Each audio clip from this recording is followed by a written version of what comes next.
भगवान का नामकरण करने के पश्चात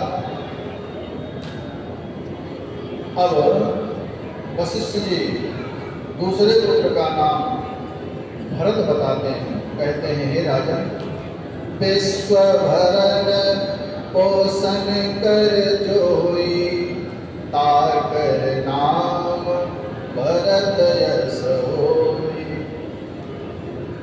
हे राजन, भरत जी राम के परम प्रिय हैं। आपका जो प्रिय होता है तो उसको अपनी चिंता नहीं होती है। दूसरे पुत्र का नाम वशिष्ठ जी ने भरत रखा। वशिष्ठ जी ने कहा कि हे राजन, जिनका स्मरण करने मात्र से सभी प्रकार के शत्रुओं का नाश हो जाता है, उनका नाम शत्रुघ्न है। जाके सोमेरन तेरी पुनासा, नाम शत्रुघ्न वेद प्रकाशा। और लक्ष्मण जी का अब नाम बताते हैं। कहते हैं, हे राजन, जो सब लक्षणों के धाम हैं, राम जी के सदा सर्वदा प्रिय हैं, परम प्रिय है राम जी के गुरुदेव भगवान, उनका नाम लक्ष्मण कहते हैं। कहते हैं, हे राजन, धरे नाम गुरु हृदय विचारी, वेद तत्व निप तब सुखचारी। मुनि धन जन सर्वस शिव प्राणा, बाल के निरस तेहि सुख माना। गुरुदेव भगवान ने कहा कि हे राजन, आपके चारों पुत्र वेद के सार हैं। पुत्र पिता की आत्मा होता है। पुत्र को देख करके पिता का जीवन, पिता के जीवन का पता चलता है।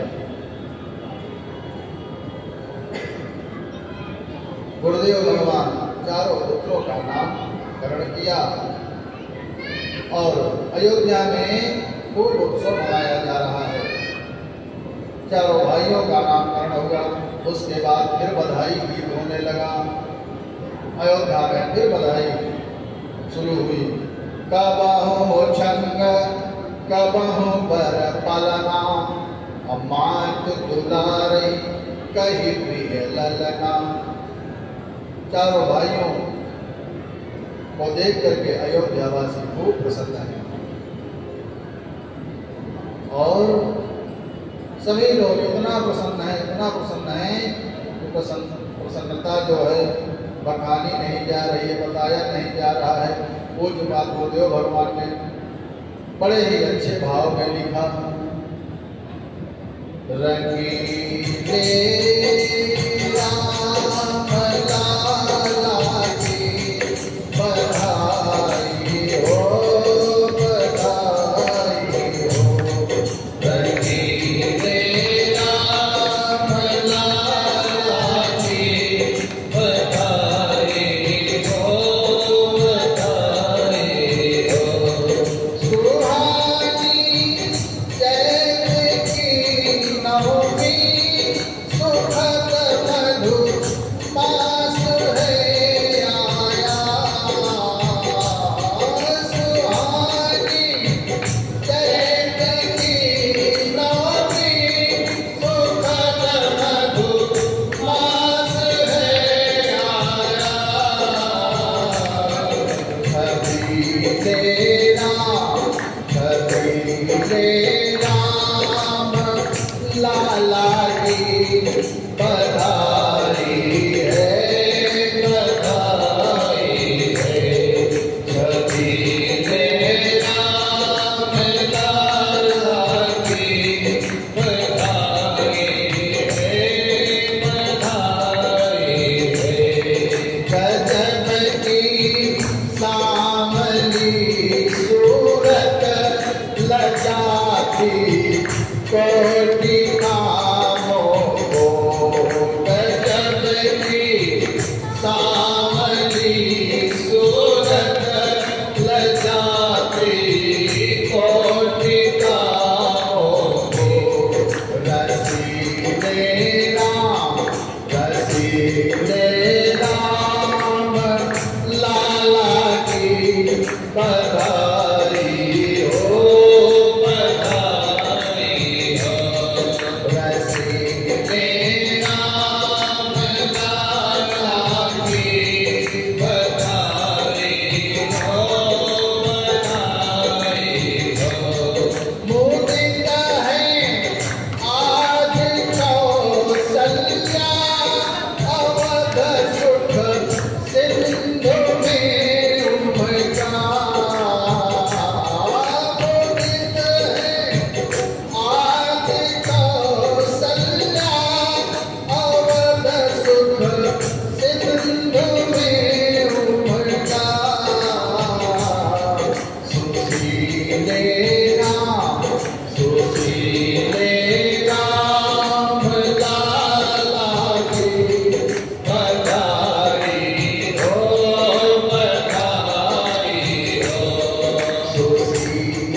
बधाई गा रहे हैं। लाडले भरत लाला की बधाई हो, बधाई हो। लाडले लक्ष्मण लाला की बधाई हो, बधाई हो। लाडले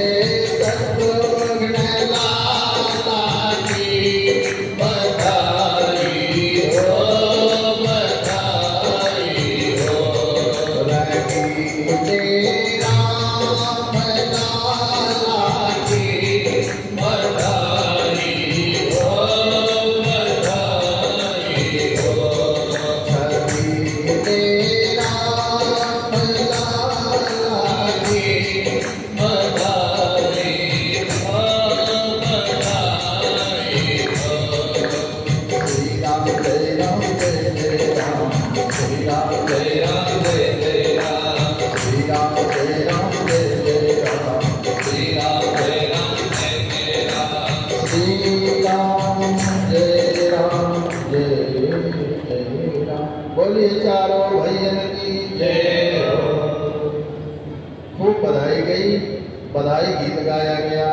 अब कौशल्या मैया प्रेम मगन कौशल्या निस दिन चाहत न जान, असुत स्नेह बस माता बाल चरित करगा। अब कौशल्या मैया खूब प्रसन्न हैं, तीनों माताएं खूब प्रसन्न हैं और माताओं ने अपने बालकों का खूब लालन पालन किया, खूब सेवा सत्कार कर रही हैं, खूब दुलार कर रही हैं। भगवान ने देखा कि मेरी माताएं नित्य वही लीला।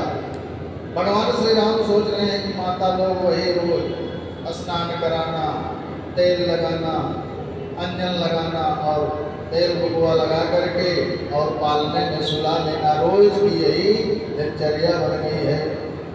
भगवान सोच रहे हैं माताएं वही नित्य लीला कर रही, वही व्यवहार, मुझे लाला बना करके रख दिया, मुझे छोटा सा बालक बना करके रख दिया है। अब एक बार भगवान ने लीला किया, मनोहर लीला किया भगवान ने। मैया ने भगवान को स्नान कराया, स्नान कराने के बाद अमृत पान कराया और अमृत पान करा करके पालने में पढ़ा दिया गया। मैया ने भगवान को पालने में पढ़ा दिया और सुलाने का प्रयास कर रही हैं, लेकिन भगवान सो नहीं रहे हैं। बच्चों का भाव होता है कि जब माताएं उनको तेल मालिश करके अमृत पान करा करके खिला पिला करके जब पालने में लिटा देती हैं और सोचती हैं कि बच्चों को आराम कराया जाए और बच्चे आराम करें और हम चल करके कुछ काम करें, तो बच्चे आराम नहीं करते हैं। वो सोचते हैं कि माताएं मेरे सामने ही बनी रहें। जैसे ही मैया ने भगवान को अमृत पान करा करके पालने को बढ़ाया और कुछ कार्य करने के लिए आगे बढ़ी, भगवान अपना खेल दिखाना शुरू किया।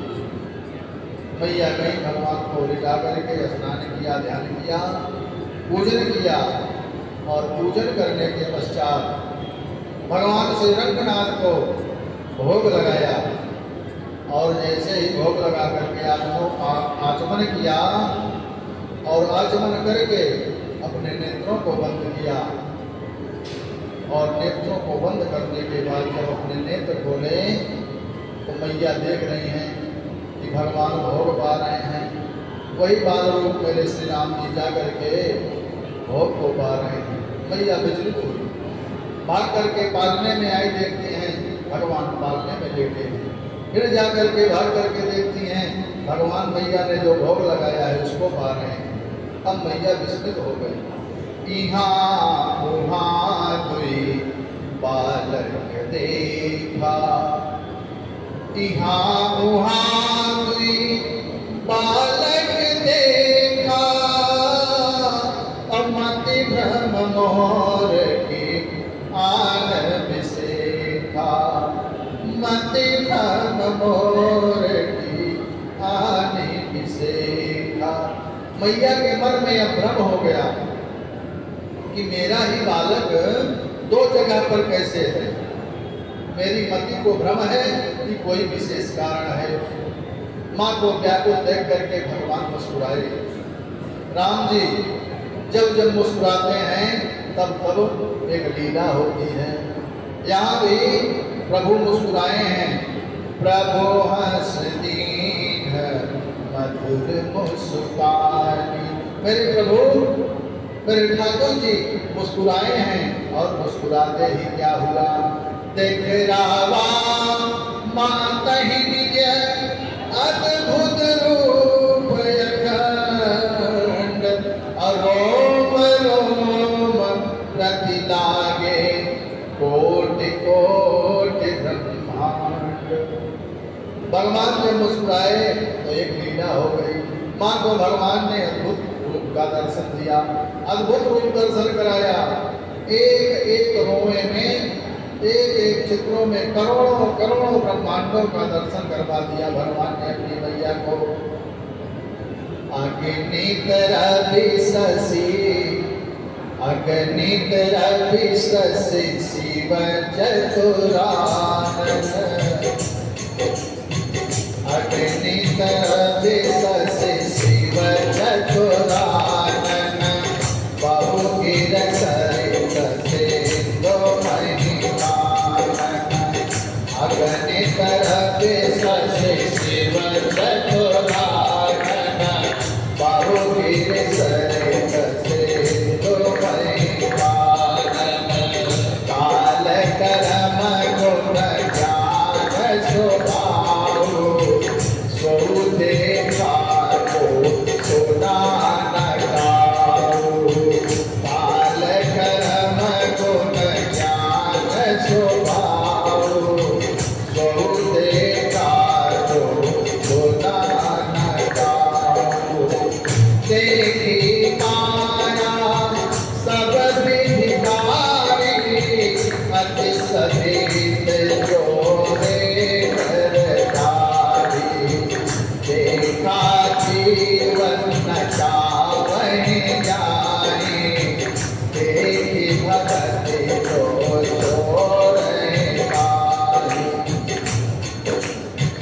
तन पुलकित मुख बचन नयावा, नयन मोहि चरण सिरुनावा, विस्मय भक्त देखि महतारी, भये बहुत स्वरूप करारी, विस्मय भक्त देखि महतारी, भये बहुत स्वरूप करारी।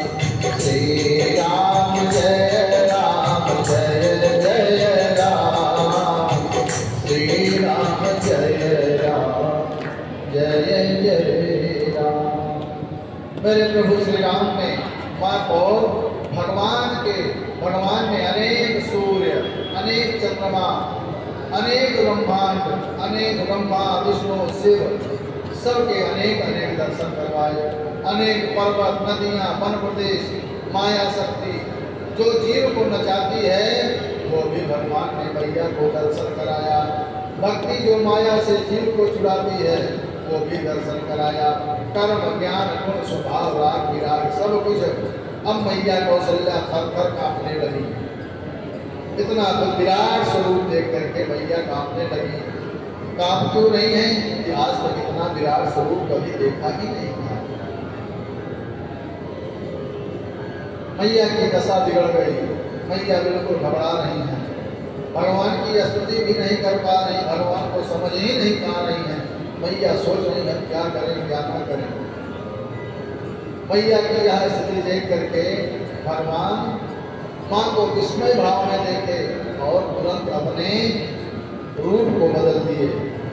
भगवान तत्काल शिशु रूप धारण कर लिए, बालक का रूप धारण कर लिए।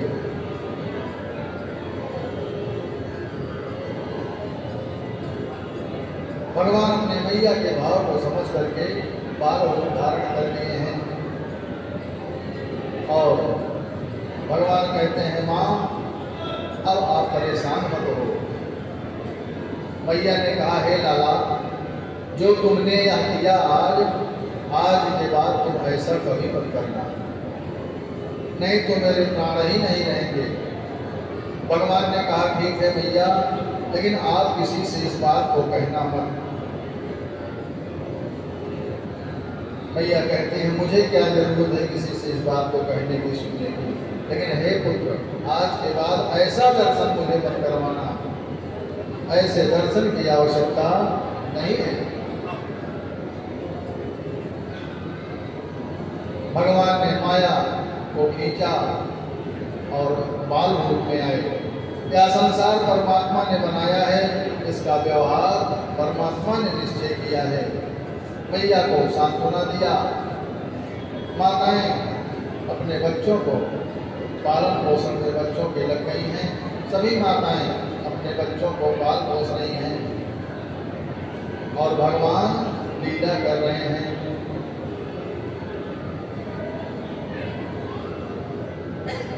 माताएं अपने बच्चों को नहला धुला करके पालने में बढ़ाती हैं।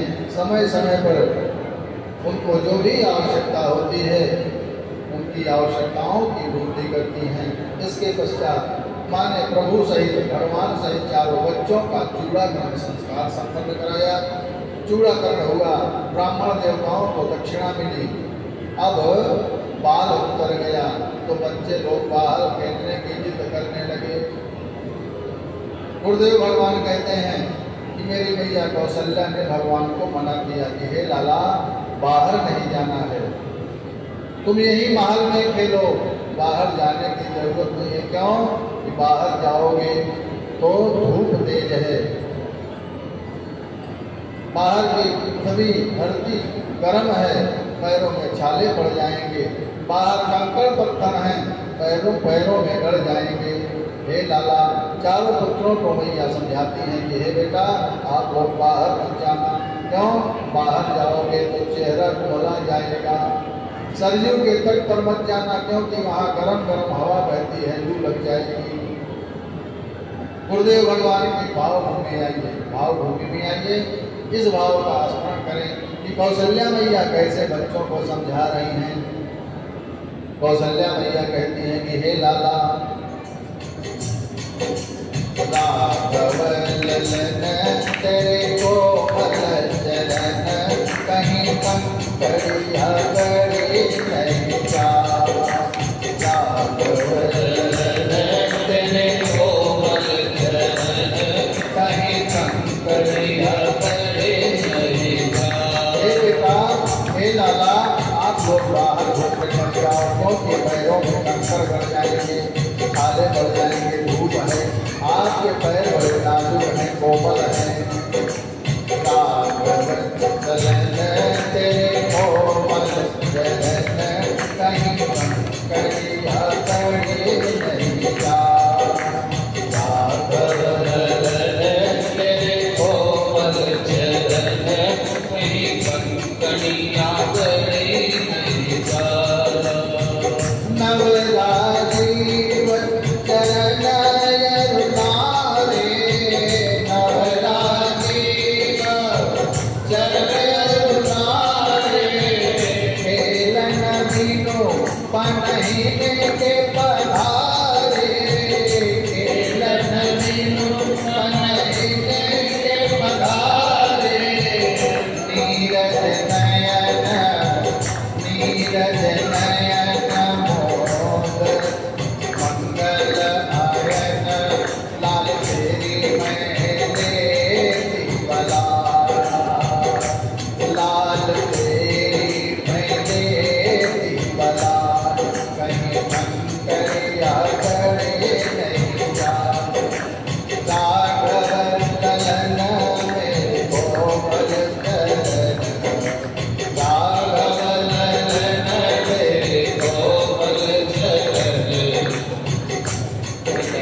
माताएं बच्चों को खूब समझाती हैं कि हे लाला, बाहर मत जाना, क्योंकि पैरों में छाले पड़ सकते हैं, पैरों में कंकड़ पड़ सकते हैं।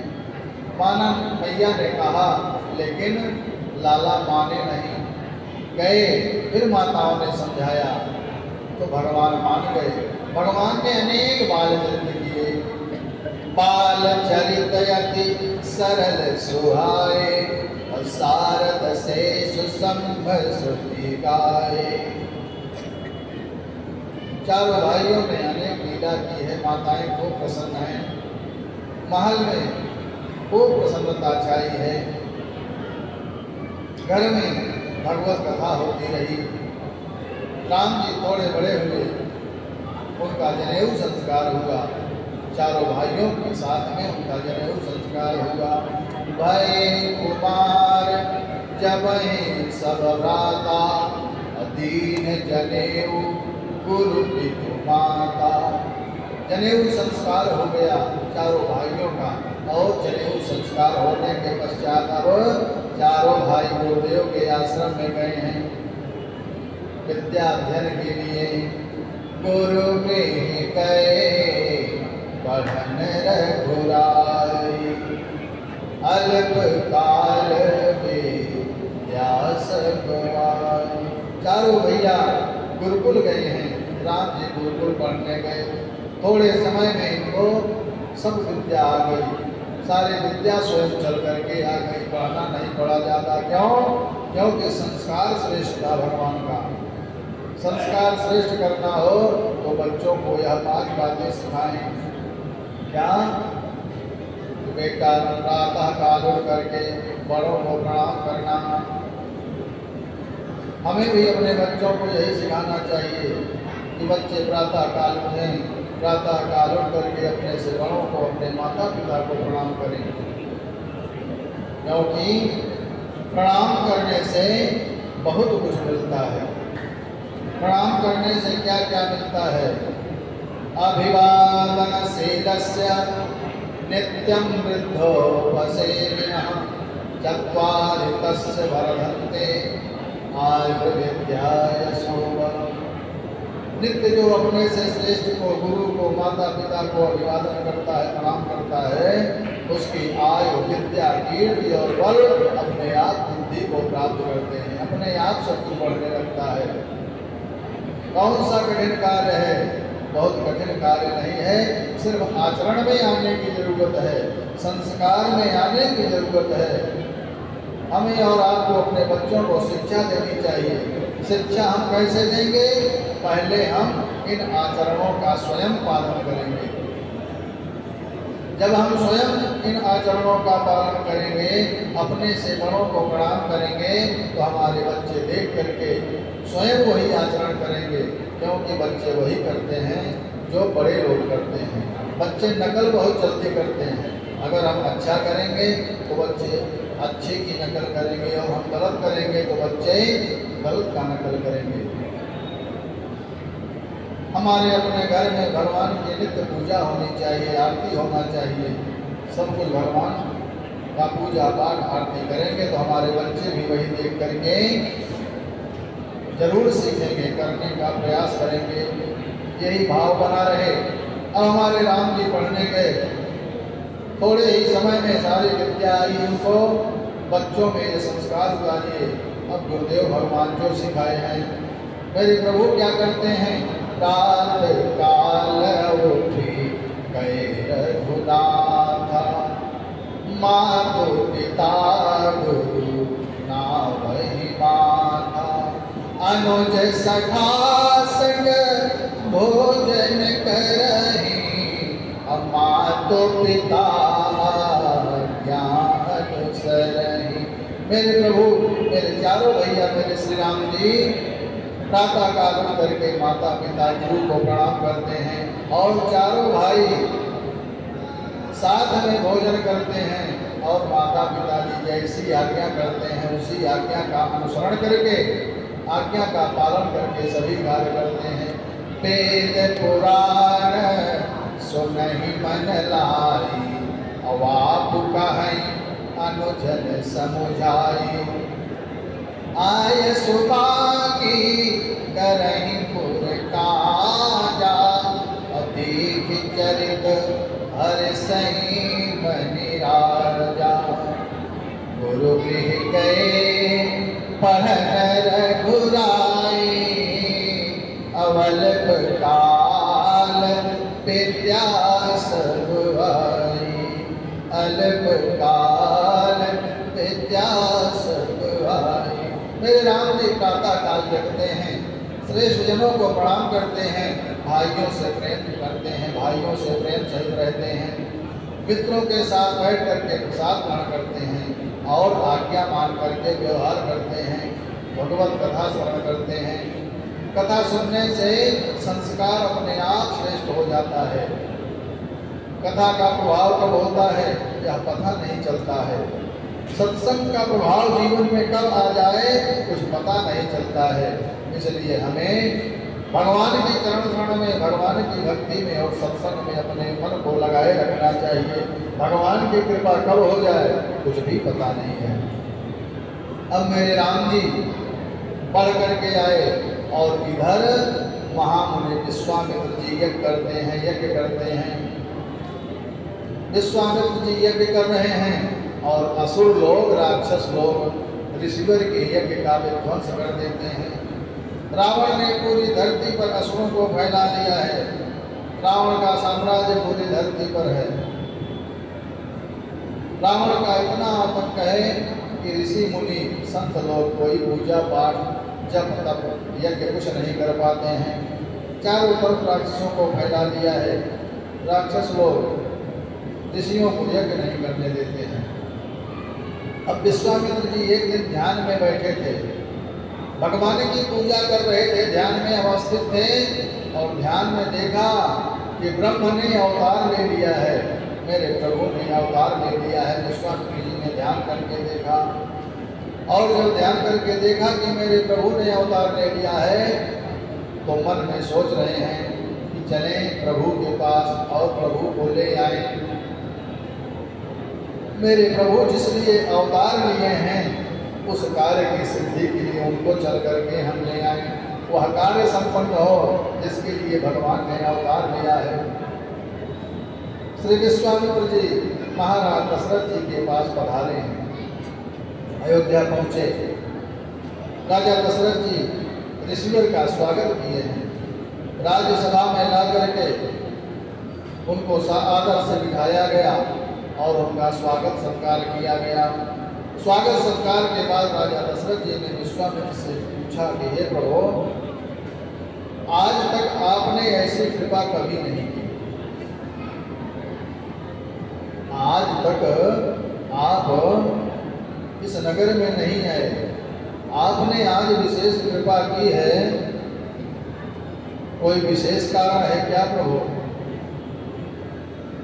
राजा दशरथ जी कहते हैं कि हे महाराज, आज तक आपने ऐसी कृपा नहीं की, किस कारण से आपका आगमन हुआ है, किस कारण से आपका आना हुआ है?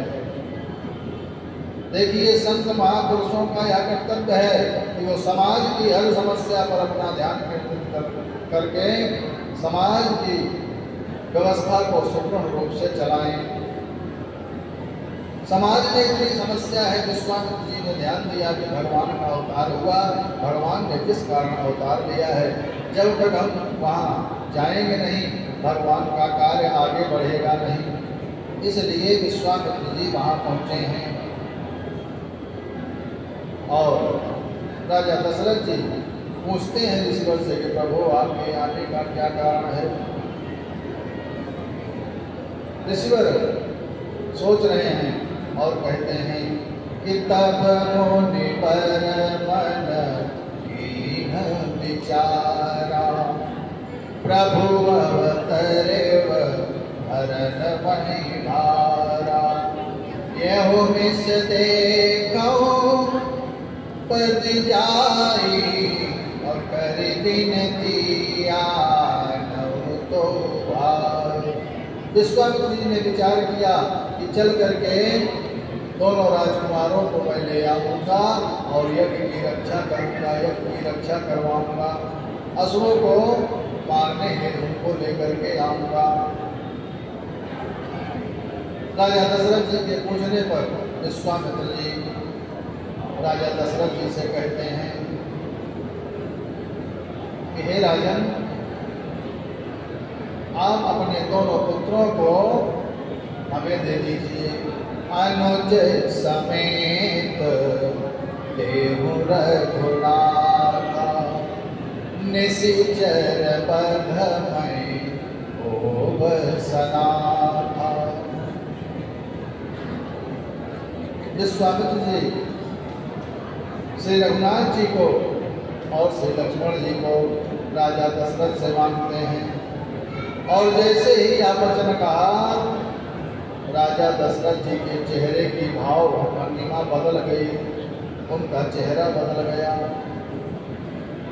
विश्वामित्र जी महाराज ने कहा कि हे राजन, देहु भूप मन हर्षित तजहु मोह ज्ञान, अधर्म सुजस प्रभु तुम कहो इन कहाँ अति कल्याण।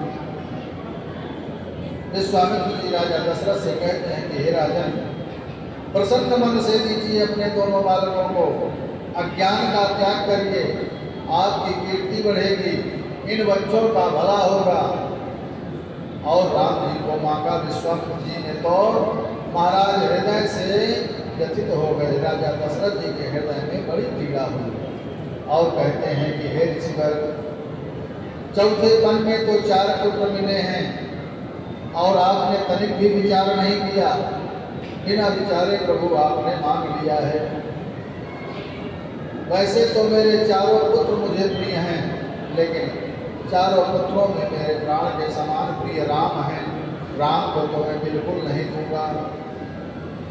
राजा दशरथ जी विश्वामित्र से कहते हैं, हे प्रभु, आपने तनिक विचारा नहीं,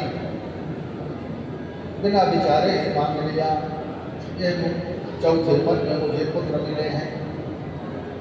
और निवेदन करके विश्वामित्र से कहते हैं दशरथ जी कि हे प्रभु, हे ऋषिवर, राघव को मैं न दूंगा, राघव को मैं न दूंगा। मुनिनाथ मरते मरते हो, राघव को मैं न दूंगा,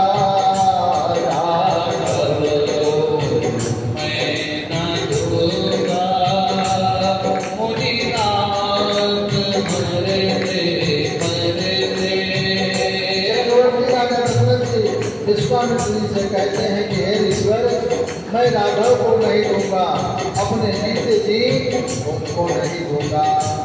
अगर मैंने राम जी को दे दिया तो मेरे प्राण नहीं रहेंगे ईश्वर, इसलिए आप उनको न मांगिए। राघव को मैं न दूंगा, राघव को मैं न दूंगा। मुनिनाथ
हो सकता है कि मछली बिना जल के रह ले, यह संभव है कि मछली बिना जल के रह ले, लेकिन हे ऋषिवर, मैं इन पुत्रों को बिना देखे बिना निहारे नहीं रह सकता हूँ।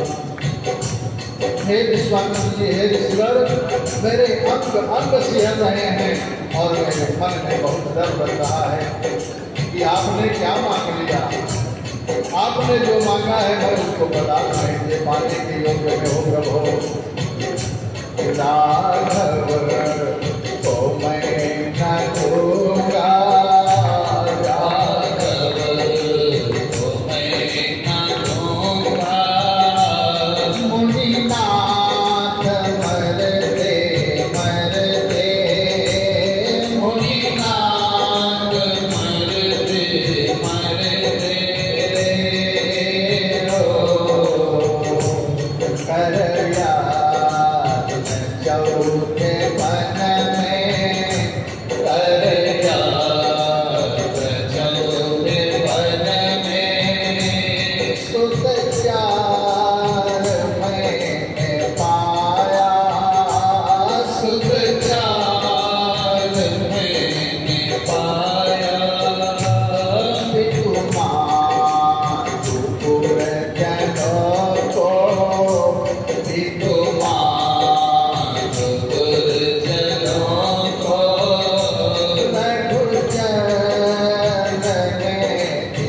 भवन के जाते,